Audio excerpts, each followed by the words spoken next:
Good morning students. आज मैं आपको चैप्टर जो हमारा 5th है, कोल एंड पेट्रोलियम, इसके बारे में बताऊंगी। कोल और पेट्रोलियम कैसे कैसे बनता है, ठीक है बेटा। इन सब सारी चीज़ों के बारे में बताएंगे हम। टॉपिक्स जो इसमें मेन है, एक तो मैं कोल पेट्रोलियम का इंट्रोडक्शन बताऊंगी आपको, क्या है कोल पेट्रोलियम।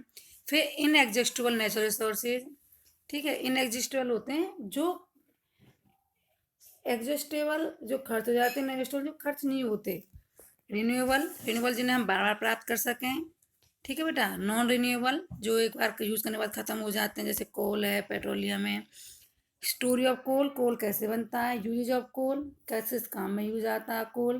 प्रोडक्ट्स फ्रॉम कोल, क्या क्या बनता है कोल से। और coke, coal tar, coal gas, petroleum, petroleum its uses, crackling, cracking, natural gas, इन सब, ये बहुत सारे टॉपिक हैं चैप्टर के अंदर। इन सब के बारे में आपको बताऊंगी।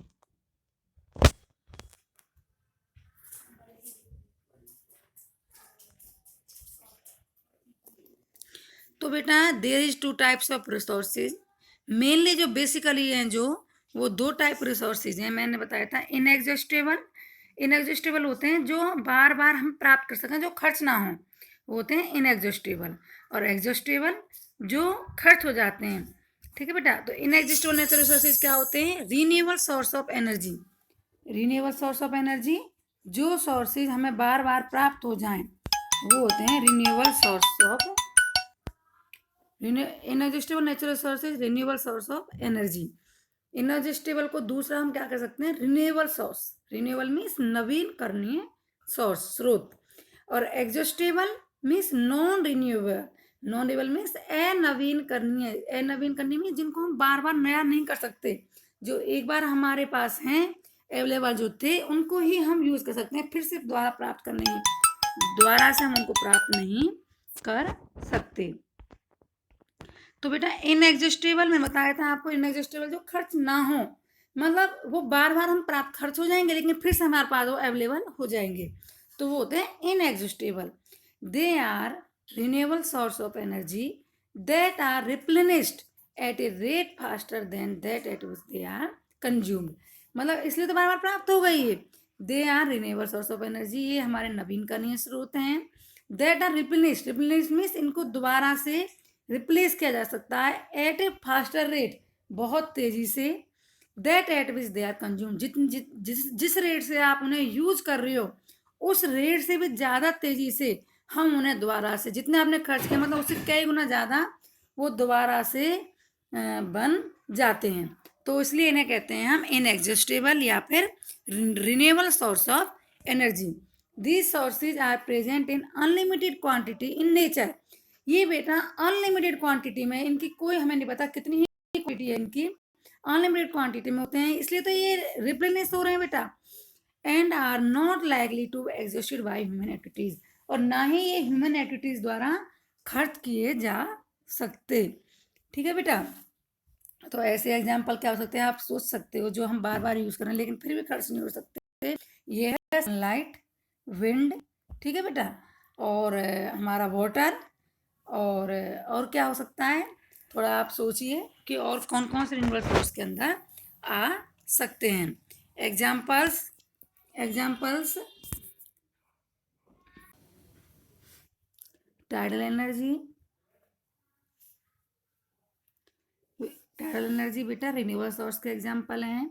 Wave energy, ocean thermal energy, ये सारे क्या हैं? हमारे रिन्यूएबल सोर्स हैं। टाइडल एनर्जी जो समुद्र की लहरें जो होती हैं उनसे प्राप्त की जाती है बेटा।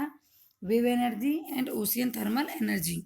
सोलर एनर्जी, सोलर एनर्जी भी क्या है? हमारा सन की जो लाइट है उससे जो सोलर एनर्जी है, जो उसके भी बहुत सारे यूजेज होते हैं। जैसे सोलर कुकर है, खाना पकाने के लिए जो सनलाइट, जो कुकर होता है ये सनलाइट की प्रेजेंस में काम करता है बेटा, इसलिए सोलर कुकर कहते हैं, ठीक है। Solar water heater, solar water heater होते हैं जो वो पानी गर्म करने के काम आते हैं। Very efficient for small scale electricity production, और दूसरा ये स्मॉल लेवल पर, छोटे लेवल पर इलेक्ट्रिसिटी प्रोड्यूस करने के काम भी आते हैं। Geothermal energy, heat energy inside the earth, और जो जियोथर्मल है ये किससे बनी? ये जो धरती के अंदर जो हीट है उससे प्राप्त की जाती है ये हीट एनर्जी, जिसे कहते हैं हम geothermal energy. Nuclear energy not depend on solar energy. Nuclear energy क्या है बेटा, ये डिपेंड नहीं है सोलर एनर्जी पर, नेवर एंडिंग सोर्स, और ये भी कभी ख़त्म नहीं होता। Very efficient source, efficient means बहुत ज़्यादा हमारे यूजेबल है और बहुत ज़्यादा मात्रा में हमें ये एनर्जी देता है। मोर एनवायरनमेंट फ्रेंडली, और ये हमारे जब इसका यूज़ करते हैं तो हमारे एनवायरनमेंट में किसी भी टाइप का कोई भी पॉल्यूशन नहीं फैलाता, इसलिए इसे हमने कहा है एनवायरनमेंट फ्रेंडली। और इफिशियंट मीन्स मोर क्वांटिटी में हमें एनर्जी देता है, इसलिए हमने इसे इफिशियंट और मोर और एनवायरनमेंट फ्रेंडली क्यों कहा, क्योंकि ये पॉल्यूशन नहीं फैला रहा। एग्जॉस्टेबल नेचुरल सोर्सेज क्या होते हैं बेटा, एग्जॉस्टेबल जो खर्च हो जाते हैं, जैसे नॉन रिन्यूएबल, जिन्हें दूसरा क्या कहते हैं हम, non renewable. They are non-renewable source of energy are those that are consumed at a rate faster than that they are replenished। मतलब ये है कि ये जो हमारे एग्जिस्टेबल सोर्स हैं ये बहुत तेजी से खर्च होते हैं, और जिस रेट मतलब जो हमारे रिप्लेनिश होने की जो रेट होती है, जो बार दोबारा से उन्हें मतलब जो दोबारा से वो प्राप्त की जा सके उस रेट से ज़्यादा हाई रेट होती है खर्च होने की, इसलिए ये कम पड़ जाते हैं। बन तो बहुत कम रहे हैं, रिप्लेस तो कम हो रहे हैं, और हमारे खर्च ज़्यादा हो गए, तो बेटा वो लिमिटेड तो अपने आप हो जानी है कोई चीज़ खर्च। अब जैसे फिलहाल ही है लॉकबंदी हो गई है, लॉकडाउन हो गया बेटा, इससे क्या हो रहा है, यही तो हो रहा है कि हमारा जो पैसा था हमारे पास आ तो रहा नहीं, और जो हमारे पास था वो खर्च हो रहा है, तो वो रिप्लेस नहीं हो रहा है, इसलिए क्या हो जाएगा, वो बहुत तेज़ी से खर्च हो रहा है। तो यही होता है जो दोबारा से हमें बहुत जल्दी से प्राप्त नहीं हो पा रहे हैं, और लिमिटेड क्वांटिटी फिर उनकी रह जाती है, इन्हें कहते हैं बेटा हम एग्जॉस्टेबल नेचुरल रिसोर्सेज। मीन्स ये क्या है, इनकी जो बनने की रेट होती है वो कम होती है देन खर्च होने की अपेक्षा। विच दे आर रिप्लेनिश, मीन्स जिस रेट से रिप्लेस होते हैं उस रेट से ज़्यादा ये खर्च हो जाते हैं। The amount of these resources in nature is limited which can be exhausted by human activities. इनकी जो अमाउंट होती है बेटा वो लिमिटेड होती है, बहुत कम होती है, इसलिए ही ये बहुत तेज़ी से जो ह्यूमन एक्टिविटी जो आदमी यूज़ कर रहा है अपने या काम में ले रहा उन एक्टिविटीज़ के कारण ये बहुत तेज़ी से खर्च हो जाते हैं।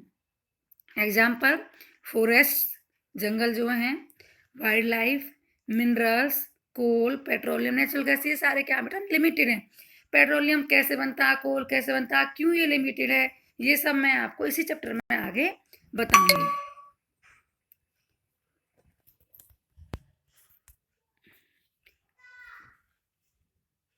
फॉसिल फ्यूल्स क्या होते हैं, फॉसिल फ्यूल तो होते हैं बेटा coal, petroleum, natural gas. Fossil means होता है बेटा, फॉजिल का मीनिंग होता है कि डेड एंड डिकम्पोज मटेरियल से, और वो भी किसके से, डेड एंड डिकम्पोज किसका, नेचुरल लिविंग थिंग्स के, जो लिविंग थिंग्स के डिकम्पोज या डेड मटेरियल से जो बनता है उसको कहते हैं बेटा फॉजिल फ्यूल्स। कोल, पेट्रोलियम, नेचुरल गैस, इसलिए क्या है ये, क्योंकि कोल और पेट्रोलियम दोनों ही, कोयला किससे बनता है, पेट्रोलियम किससे बनता है, ये बताऊंगी आगे। बाकी ये बने किससे, प्लांट्स और एनिमल्स के ही दबने पर ये बने हैं, इसलिए इन्हें फॉसिल बोला, क्योंकि लिविंग थिंग्स के उससे बन रहे हैं। ठीक है बेटा। Advantage of using fossil fuels, क्या फ़ायदा है इनको यूज़ करने का, इजी अवेलेबिलिटी, ये हमें आसानी से प्राप्त हो जाते हैं। ये तो आप देख ही रहे हो, कोयला, पेट्रोल एंड जो डीजल है ये आराम से आपको प्राप्त हो रहा है। Generate heat and easily converted into electricity, ये हीट प्रोड्यूस करते हैं और जो कि इजीली कन्वर्टेड हो जाती है इलेक्ट्रिसिटी में। Coal and petroleum and natural gas were formed from dead remains of living organism, में अभी बताया था मैंने आपको, ये किससे बना है, डेड रिमेन्स से बना है, मरे हुए रिमेन्स से बना है, किसके से, लिविंग ऑर्गेनिज्म। तो इसलिए इसको फॉसिल फ्यूल्स बोला, क्योंकि जो लिविंग थिंग्स के रिमेन से बनते हैं उन्हें कहते हैं fossil fuels, hence they are known as fossil fuels.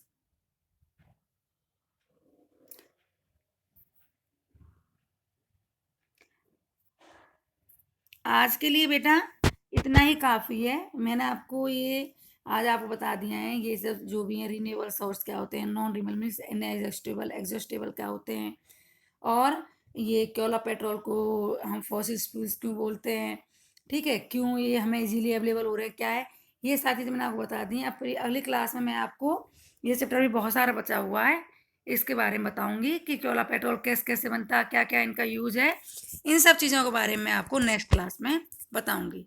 Thank you students.